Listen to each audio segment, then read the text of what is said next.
So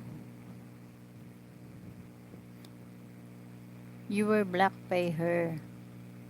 Hmm? You were blocked by her.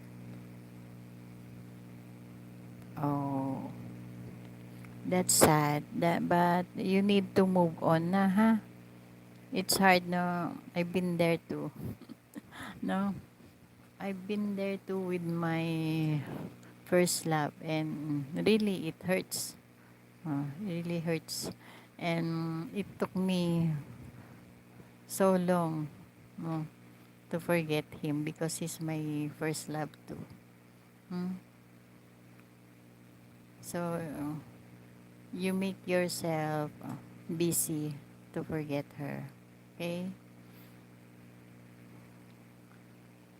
But if she still loves you, she'll come back. But if not, you need to move on, no? Because you're wasting your time, waiting for someone.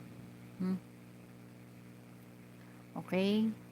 Make yourself busy so you don't feel alone, no?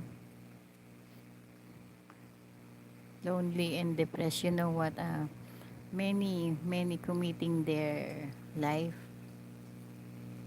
getting their life because of that depression, no?